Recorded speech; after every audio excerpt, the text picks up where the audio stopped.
দেখুন কত সুন্দর। তো বন্ধুরা, আজ আমি ওভেন ছাড়া মাটির উনুনে দুর্দান্ত স্বাদের আটা দিয়ে বেকারির মতো বিস্কুট তৈরি করে আপনাদেরকে দেখাবো। এই বিস্কুটের রেসিপিটা আপনাদের কাছে শেয়ার করছি। আপনারা কিন্তু পুরো ভিডিওটি দেখতে থাকুন, আশা করি ভীষণ ভালো লাগবে। তাহলে চলুন কাজে লেগে পড়ি। এই পাত্রের মধ্যে নিয়ে নিচ্ছি 200 গ্রাম আটা। তারপর দিচ্ছি 100 গ্রাম গুঁড়ো করে নেওয়া চিনি, 2 চামচ গুঁড়ো করে নেওয়া সুজি, হাফ কাপ গুঁড়ো দুধ, স্বাদ মতো নুন দিচ্ছি, আর দিয়ে দিচ্ছি এই চামচের হাফ চামচ বেকিং পাউডার। তো সব উপকরণগুলো দিয়ে দিলাম, এবারে ভালো মতো মিশিয়ে নিব।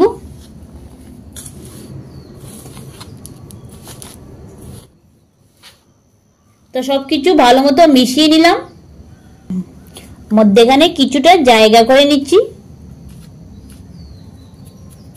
এখন এর মধ্যে দিয়ে দিচ্ছি এই বাটি দিয়ে 1 বাটি সাদা তেল।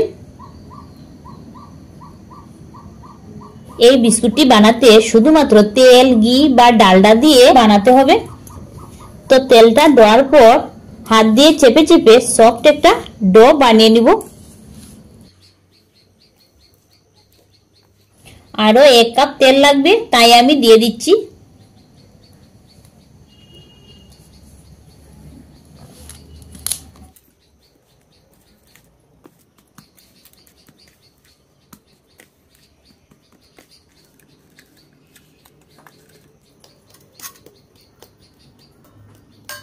তো দেখুন ডোটা আমি বানিয়ে নিলাম, আর ঠিক এমনটাই হয়েছে।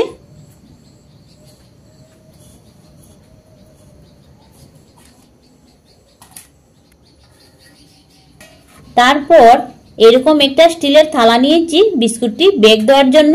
এর মধ্যে খানিকটা সাদা তেল দিয়ে ব্রাশ করে নিব।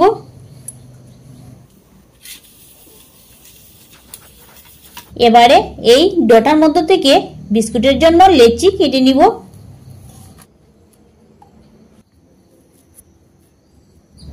তো এইরকম সাইজের একটা লেচি আমি নিয়ে নিলাম। এবারে হাতের সাহায্যে চেপে চেপে এইরকম গোল করে নিতে হবে। গোল করে একটা বিস্কুটের ডিজাইন আমি দিয়ে দিলাম। এখন ওই তেল ব্রাশ করে নেওয়া থালার মধ্যে রেখে দিচ্ছি। সেম পদ্ধতিতে আমি আরেকটা বানিয়ে দেখিয়ে দিচ্ছি।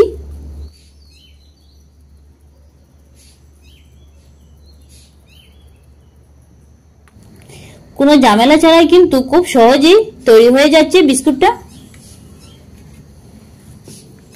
এইরকম সাইজের থালার মধ্যে কিন্তু আমি মোট 4টি নিয়ে নিলাম। নিয়ে নিলে বিস্কুটটি বেক হতে একটি গায়ে আরেকটি লেগে যাবে, তাই আমি 4 পিস করে বিস্কুটটি বেক দিয়ে দিব। মধ্যেখানে আঙ্গুলের সাহায্যে একটু চাপ দিয়ে নিচ্ছি।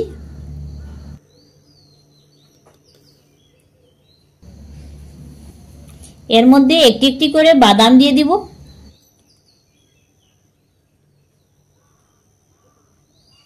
তো বিস্কুটটা বেক হওয়ার জন্য একটা পাত্র আমি তৈরি করে নিলাম, আর ঠিক একইভাবে আরেকটি পাত্র আমি তৈরি করে নিব। তো 2টি পাত্র আমি তৈরি করে নিয়ে নিলাম, এবারে বেক দিয়ে দিব। তো এখন উনুনটা ধরিয়ে নিয়ে কিছুটা বালি আমি গরম হওয়ার জন্য বসিয়ে রেখে দিব। এইরকম একটা পাত্র উনুনের মধ্যে চাপিয়ে দিচ্ছি। এর মধ্যে কিছুটা বালি দিয়ে দিচ্ছি।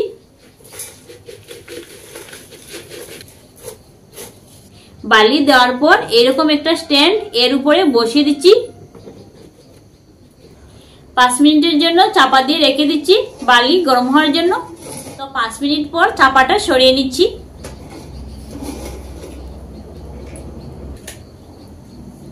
বেক হওয়ার জন্য বিস্কুটের পাত্রটি এর মধ্যে বসিয়ে দিচ্ছি, চাপা দিয়ে রেখে দিচ্ছি। বিস্কুটটি বেক হতে 25 মিনিট সময় লাগবে, আর উনুনের আঁচটা মিডিয়াম টু লো ফ্লেমে রেখে। তো 25 মিনিট পর আমি ফিরে আসছি। তো 25 মিনিট পর এখন আমি চাপাটা সরিয়ে নিব। দেখুন বিস্কুটটি কি সুন্দর হয়েছে আর ফুলেও অনেকটা বড় হয়েছে। বিস্কুটের পাত্রটি নামিয়ে নিব।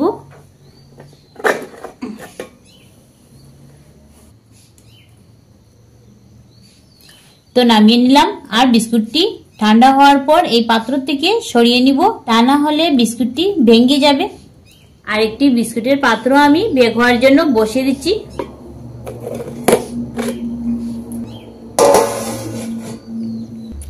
এদিকে বিস্কুটের পাত্রটি ঠান্ডা হয়ে গিয়েছে, এখন বিস্কুটটা সরিয়ে নিব। দেখুন নিচ দিকটা কত সুন্দর হয়েছে।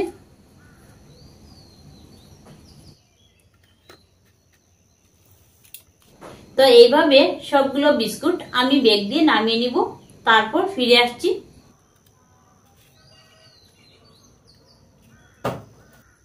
তো বন্ধুরা, সবগুলো বিস্কুট আমি বেক দিয়ে নামিয়ে নিয়েছি, আর দেখুন কত সুন্দর হয়েছে।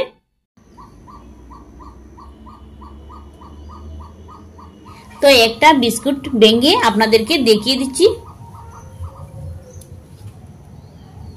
দেখুন বন্ধুরা, বিস্কুটটা কতটুকু কাস্তা হয়েছে, আর এত নরম হয়েছে মুখে দিলেই মিশে যাবে।